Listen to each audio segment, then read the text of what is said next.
so many more people online, even post-COVID, working and socializing and networking for professional purposes than ever before. So that's really opened up a lot of doors because I still live in a pretty remote location, not as bad as before. So I just thank God that the internet is what it is. I mean, look what we're doing right now, you know? Hi, I'm Kim Tolson and I'm the traveling therapist. It's my passion to teach therapists how to navigate online private practices and multiple income streams so they can travel the world.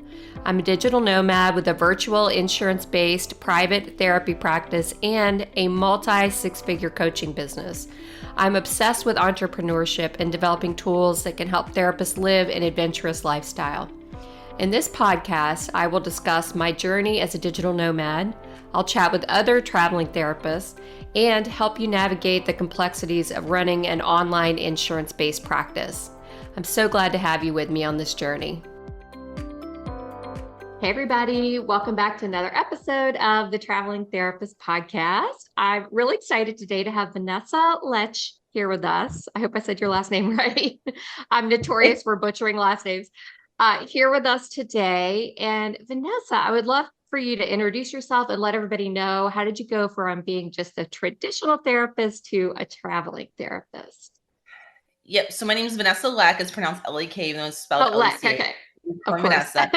And so how I went from being a traditional therapist to a digital nomad therapist. So the reality is I don't think I've ever really truly been a traditional therapist in the sense of the term from the jump.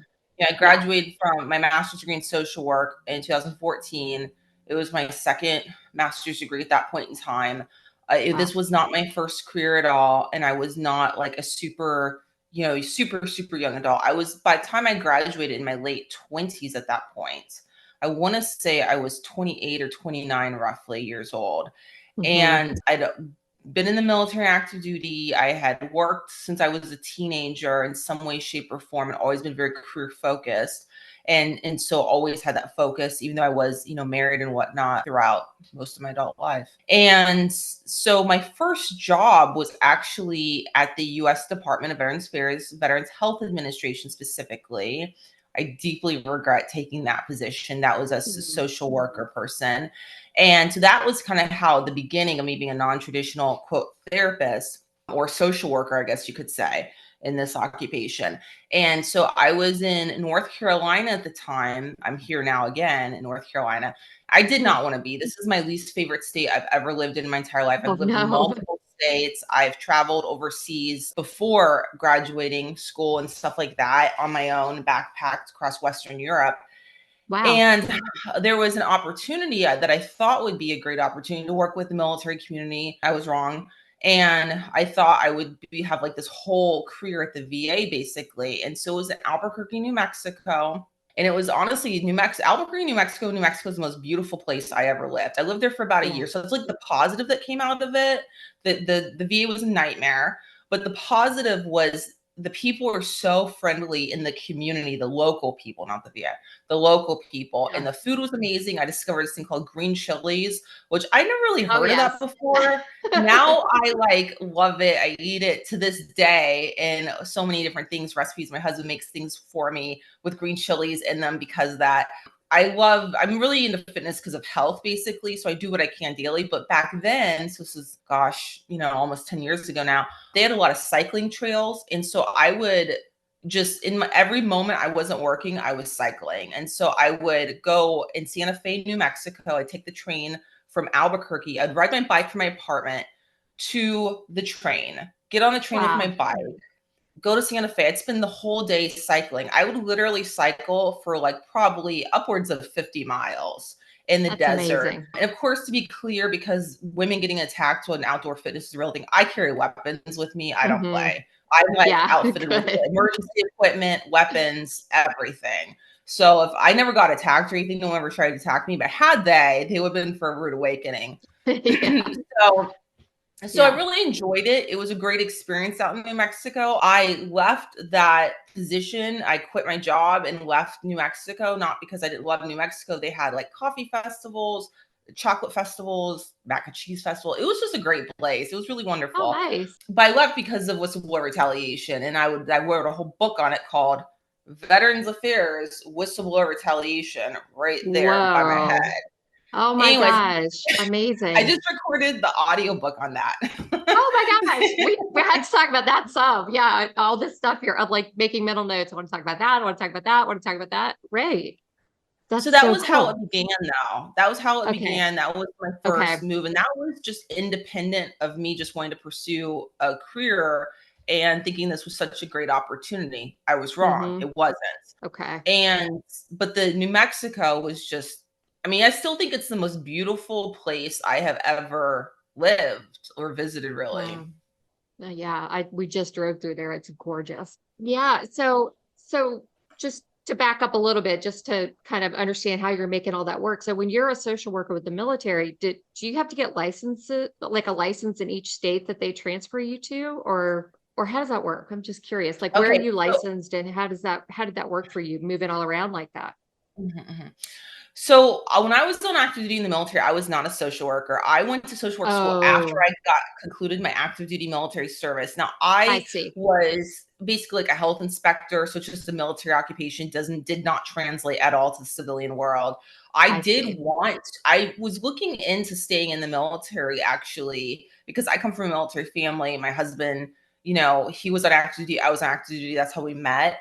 And Mm-hmm. but it's hard to explain, and some might disagree, but basically, I was just in a dead end job in the Yeah. military. They have a very rigid hierarchy system that's very classist, in my opinion. I mean, Mm-hmm. it's just the reality of the situation. And a lot of the behavior, there was a lot of abuse in the military historically. I was subjected to a lot of that abuse of power and stuff like that. And there Mm-hmm. was when I was in, what I was subjected to, part of it was this assumption that you must be the dumbest person on the face of the earth if you're Mm-hmm. junior enlisted. And I feel like I know I was discriminated against on the basis of gender for sure. There could have been other factors because there aren't that many women in the military and it's just very complicated. There's a lot of Mm-hmm. misogyny historically, is what I was subjected to. So my opportunities were really limited. I tried to look into like becoming a nurse or a social worker and trying to like move into that. And I was Mm-hmm. not supported in that, as far as like, no one told me, like, no one denied me, like, said, no, you cannot do this officially. But just Yeah. the behavior was so oppressive and just Yeah. abusive that, like, I was no longer motivated to pursue a military career because of that. Yes, I got you. Okay. So because of all of that you went through, that is, I guess that's when you went back and got the second master's and just decided I'm just going Got to out of the pursue military. social work, got out of the military and just I'm going to I pursue got this out of the other military life. and pursued it in a civilian world, separate from the Gotcha. military totally. Now, if Okay. you are, because some people probably think I'm like deranged or something, I know you may think this, but I actually, after I became a social worker, like got my master's degree, was about to get my license. And after I got my license, I looked into possibly going back to the military as a licensed clinical social worker. I looked at the number of options. I looked at active duty, I looked at reserve, I looked at guard. And I Okay. decided not to do any of that for several reasons. The internet obviously has really changed. And so I was able to make really informed decisions about not going in versus when Mm-hmm. I joined when I was 19 years old the first time, which was almost 19 years ago now, roughly. There just wasn't this much information. And so you really couldn't make these level of informed decisions about much of anything. And I Mm-hmm. realized that basically a lot of the terrible things in the military hadn't changed. In fact, I'd learned from other people that some things had gotten worse. Mm. And I'd wanted to go back in to like help other service members with their mental health. Mm. But because of what I was realizing was going on with the military and just federal government poor leadership, I decided not to go back in. Had Yeah. I gone back in, and when you go in as any kind of occupation, if you hold a license in one state with the federal government, like the military specifically, that's treated like as good for like in general. You know what I mean? Like Yeah. one is good for Mm-hmm. all because it's federal. So you don't Yeah. have to get a license in every state the way you do in the civilian world. It's very different. Yeah, that makes sense. Yeah, that totally makes sense. So where are you licensed right now? You said you're sitting in North Carolina right now. Are you licensed in North Carolina or okay. Yeah. Yes, yes. Okay. And so Gotcha. that was so complicated. And God, when it comes to traveling and the licenses, it's just all Yeah, such a nightmare. And it really so is. I got a master's level license in New Mexico to work out there. Okay. That Okay. was that was like, and actually at the same time had a license as an associate level in North Carolina. And so my plan was to become dually licensed in both Gotcha. states because I'd already Yeah. started. Thank you, whistleblower retaliation. That did not happen.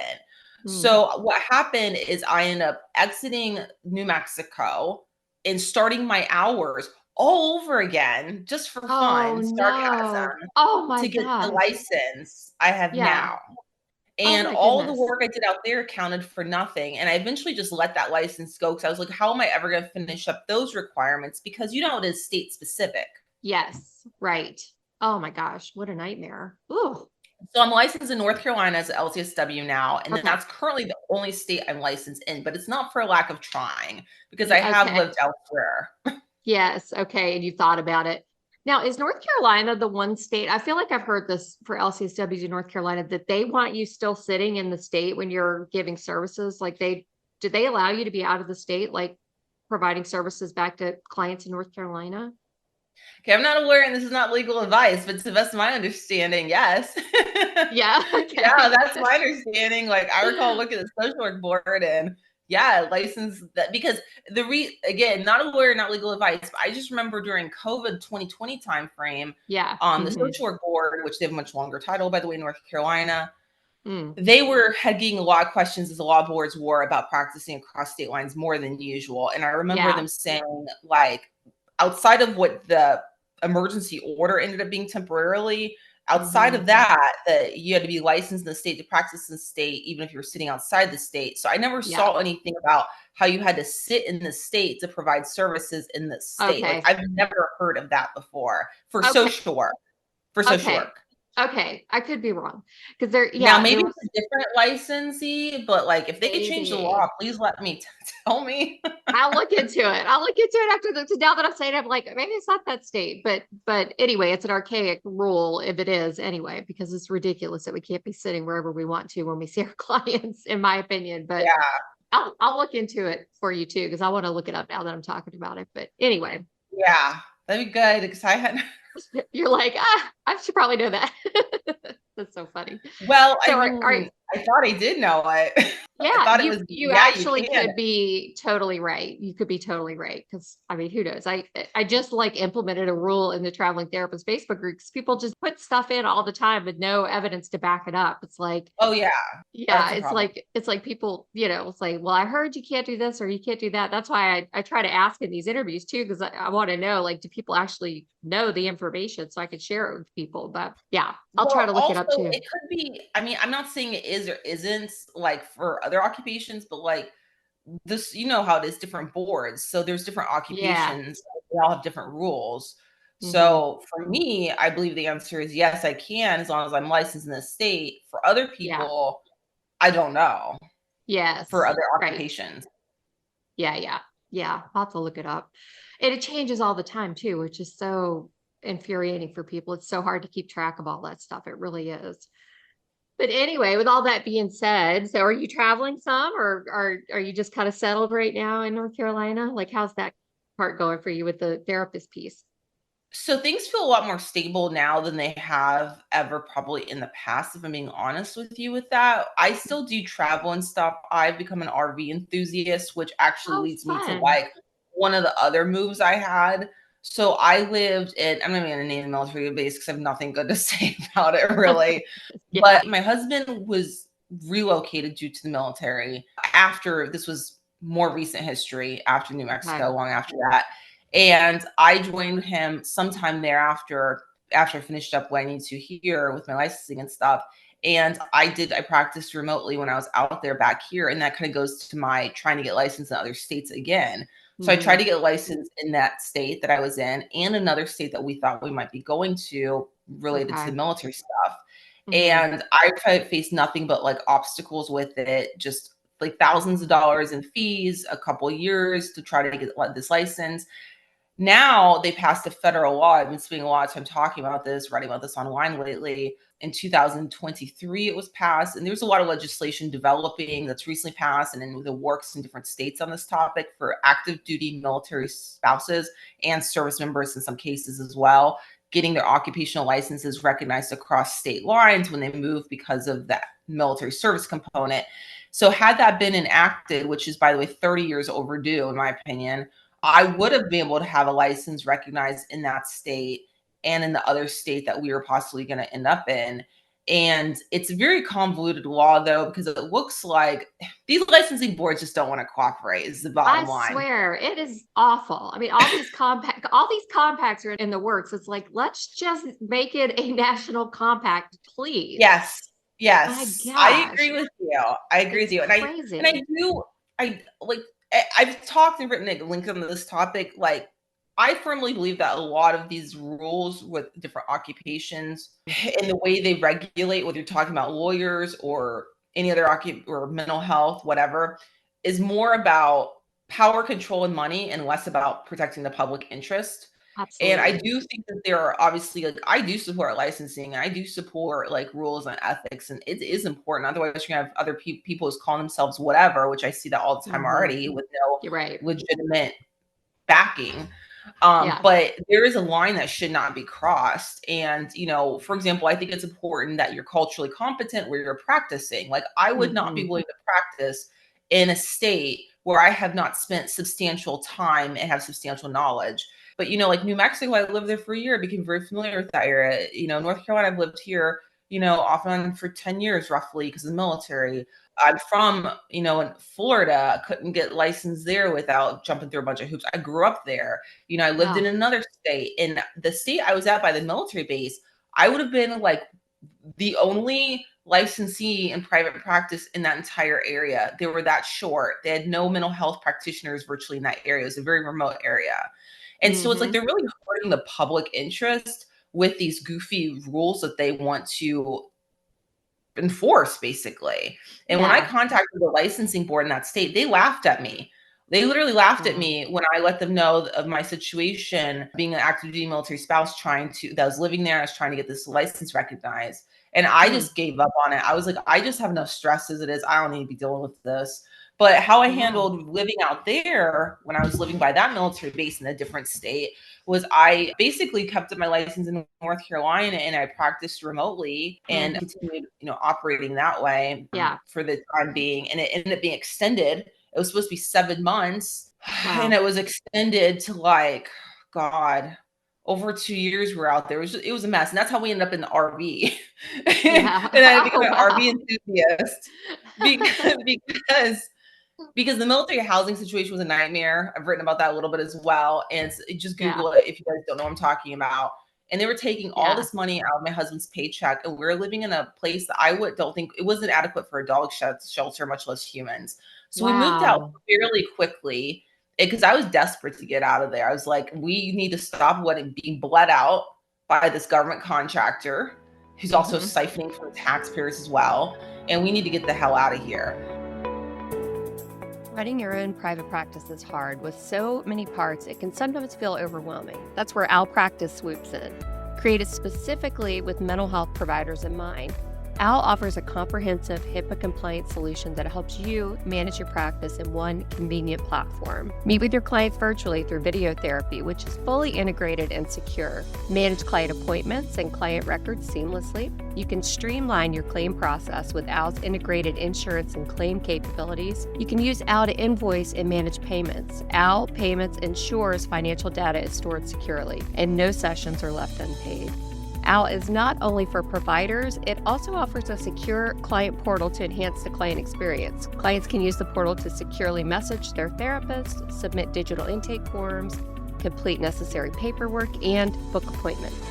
Let Owl handle the heavy lifting so you can focus on what you care about the most, providing quality care for your clients. Visit owlpractice.com/Kim Tolson to claim a special offer of 50% off your first 6 months.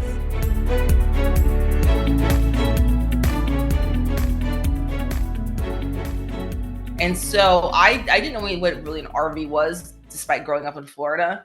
And we bought one just before 2020 happened. And we got a real good deal. We're really lucky. We got what we could call a lot deal. It had been sitting there for a while. And Yeah. we moved into this thing was it's an embarrassing story. It was a great RV. We still have it. It was like 25 feet, okay, Yeah. travel trailer. And I thought to be in this thing for 7 months, mostly by myself because my husband was gone a lot working with my 2 little dogs. No, we were in this thing for like, I want to say like 2 years with My my 2 goodness. little dogs. In Yeah. 2020, like people were like quarantined. So I'm like quarantining with my husband in this tiny thing in the woods. Oh my And gosh. we did travel in it, so that was really positive. But like, it's just a miracle we didn't kill each other in that I was thing. gonna say, did you want to kill each other? My friend Amber Lida, she, her husband bought a van and she's like, yeah, we're gonna live in the van, me and my husband and these 2 huge dogs. And I was like, That's I worse. would absolutely never do that. Yeah, Yeah. we remodeled the inside of ours during a snowstorm because my Uh-huh. husband got bored basically, and so it became more spacious. It really is like a very small efficiency apartment, and it is Yeah. divided up better than most travel trailers. It has like a separate king size bed and separate bedroom, and the bathroom's on the opposite side, thank God. And then the kitchen, Yeah. living area is in the middle. So it was a good setup, and we did travel. And then I ended up renting office space in the local town from these very Mhm. nice lawyers that took me in basically, and they were the Oh, nicest wow. people. And that's Oh. how I was able to continue working at all, because I had Mhm. times where I just took breaks because of the COVID thing and Yes. traveling and the military thing. It was very Oh my stressful. gosh. That sounds awful. Yeah, I bet that was really stressful. Oh my gosh. But you look happy and healthy now, so that's good. Oh Yeah, my things gosh. are more stable now. It Yeah. definitely done me good not to be living in a 25-foot trailer indefinitely with Oh my gosh. my dogs and my husband and stuff. Yeah. Oh my gosh. Wow. So you've really had to make a lot of different situations work despite all these restrictions that these licensing boards put on us. My gosh. So Yeah, and thank God oh, for go the ahead. internet becoming what it is, because there's so many more people online even post-COVID Mm, working and socializing and networking for professional purposes than ever before. So that's really opened up a lot of doors, because I still live in a pretty remote location, not as yeah. bad as Oh yeah. before. So I just thank God that the internet is what it is. I mean, look what we're doing right now. Seriously, I'm sitting in Palm Springs, California, like for a week, Oh, you I mean, are? You're it's in just, America? yeah, I'm in America right now. Yeah. Okay. It's just, I mean, it just blows my mind every day that we can live this life and still make money and work and all of that. It's really cool. So I Well, wanted to, oh, go it's a ahead. miracle. It's a Yeah, miracle. And I'm it getting ready is. to move again, but this Oh my isn't, I mean, gosh. you could say it's because of the military, but it is, but it isn't. It's like it is because if it weren't for the military, I would not be needing to move.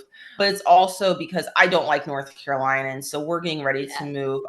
I am as soon as possible, which with the real estate market being what is a little bit difficult. And so, yeah, also, dealing with, this being in this occupation and working remotely is one of the benefits is the fact that I'm not tied to a specific location and having to worry about moving a physical office with in-person Yeah. people to Yes. another place.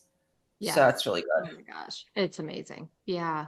I wanted to ask you about that military law you were talking about. Is that actually been passed for military spouses? Has that actually been passed, or is that something that's Yes, in legislation right now? Oh, do you know the yes. name of it so we could tell people about it so they could I be more I'm going to pull up my LinkedIn article like because putting I you on don't the have it spot. memorized. But basically, It's okay. Yeah. it was an amendment to the Service Member Civil Relief Act, which is a Okay. massive federal law. It's been in law for many years now. So it was Okay. added as an amendment. It has an acronym. I want to say the acronym is MSRRA, but I may be screwing that up. It Okay. stands for Military Spouse something or another. Written an article on it, LinkedIn. I reference it a lot because this topic keeps coming up. People are asking me about it quite a lot lately Yeah, about it's licensure license amazing. stuff. But that is the big law. It is not 100% perfect. Doesn't apply to every situation. There's a lot of weird stuff. And I actually plan on writing an Okay. article about the loopholes in the law because it appears, again, not a lawyer, it's not legal advice. Yeah, Be professional, go buy yeah. Yes, yes. but one of the problems I have with the law is the fact that it appears that there's a loophole where it says something like up to, I think it's like 3 years or something like that, Okay. almost like a temporary license of recognizing the license. And so one of the Oh, questions wow. I have and concerns I have with these licensing boards acting the way they do, the Military Spouse Licensing Relief Act, MSLRA. And Okay. then the exact numbers is like 50 USC 4025A, passed in 2023. So, anyways, Wow. and again, it's an amendment to the Service Members Civil Relief Act. And then there's I'll get into state specific laws because I've got in front of me right now. But what I want to say about it is, again, not a lawyer, not legal advice and stuff, and Yeah. I'm planning on researching this further. But it appears that it doesn't give a permanent license. It appears that it gives almost like my words, not the laws, a temporary Hmm. license for approximately 3 years is what I was reading for certain Okay. occupations. Doesn't interfere with compacts either. So if you have a compact, you kind of defer to that, is what I was reading. But Hmm. basically, my concern with licensing boards being as awful as what I've experienced personally, professionally, Right. is that they're going to be like, oh, well, that's nice. We gave it to you for the maximum time required now. Please leave our state when you go to seek a permanent one. Because let's say a lot of people around these, especially larger military bases, even small ones, will stay there. A certain population in the military will Mm. indefinitely. I see. Or maybe if they're like me and they're do a certain kind of occupation, they may want to pick up that license and keep it permanently. And my Hmm. concern is that they're going to be like, oh, that's nice that you were visiting and we're mandated to give you this license for a few years. Now you can leave. We're not giving Wow. you a license permanently. Goodbye. And I could just see this Ah. happening because I have dealt with Hmm. these licensing boards in different states. And let me tell you, Hmm. most of them weren't friendly or hospitable at all. Yeah. Otherwise, I'd be Yeah. licensed in like multiple states right now Yes. if they were so easy to deal with, you know? Right. Of course. But Well, that's really also, helpful. Hmm. there's state specific laws that have passed as well in Texas and Kansas specifically. There's also a landmark lawsuit that was won in Texas with litigation over this federal law, which set the precedent that basically this law is very enforceable because the licensing board out there didn't want to recognize it. But Hmm. in Texas, they have two Senate bills. One was passed, Senate Bill 1200, passed 2019, Senate Bill 422, passed in 2023. And basically, it reinforces military spouses' occupational licensing rights and needs and service members underneath that law. And then Kansas also passed this year, just recently, House Bill 2745. It removes all occupational licensing fees for active duty military spouses and I Ah. believe service members relocating due to military orders. And so they have really are trying, that governor's really trying to position themselves as a very military friendly state with regard to this. And also, her name's Governor Kelly, I believe. And she's trying to get all the states in the US to join a national coalition to help military spouses obtain their occupational licenses across state lines. Now, look, regardless of military status, and I make this clear, I think that the occupational licensing laws have gone too far with a lot of Hmm. these things. I don't think it should Yes. be this hard, as a nurse, a social worker, or a teacher to relocate Yeah. to a different state or pick up a license to work when all we've ever heard throughout my adult life is, oh, we need more mental health people. We need more nurses. We Right. need more teachers. We need more and more and more. Exactly. But then you have Exactly. all these regulatory boards working against that public interest. Hmm. Exactly. No, I could not agree more. Yeah. And thank goodness these licensure compacts are really moving. I mean, I think LPCs, I think September you could apply for it is what I'm hearing. And LCSWs, they're working on it. It looks like Mhm. they're working on a licensure They compact. I are. don't know how far advanced it is right now, but hopefully within a year or two, we already have SIPAC. Hopefully we're going to have the LPCs on board and the LCSWs with these compact licensures. I'm so Which, jealous of psych pack people because I see them, yeah. they really come practice basically all over the US, but I'm so jealous. And the nurses have had some compact for some time, but not all the states evidently. I didn't even know that. I thought it was all the states. It's Hmm. not for nurses, it's most of them. Mm, But one mm, of the concerns I have, because we have the social work compact coming out, and one of the concerns that I have, because I've seen this with the LPC compact that they have, is these different compacts, while they're great, there can be rules limiting, like, for example, that you have to take another exam in each of the hmm. states, potentially, Yes.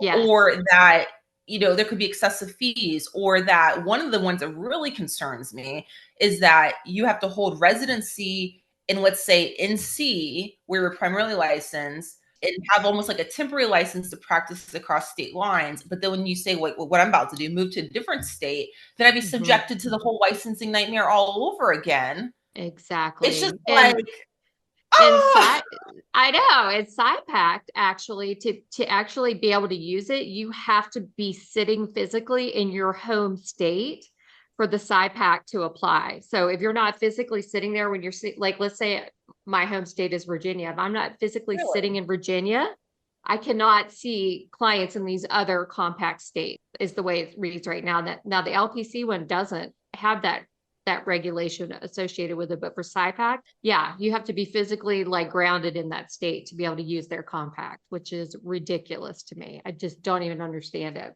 you know? Wow. Just Yeah. wow. Yes. I I know. did not know that. Yes. Yeah. I wrote SIPAC and asked specifically because there's so many rumors about this stuff. I wrote them. I'm like, tell me if this is true. And they were like, yes, this is true. And I wrote the LPC compact, the person that's heading that up, and they said, no, it's not going to be a requirement that you have to be sitting in your home state.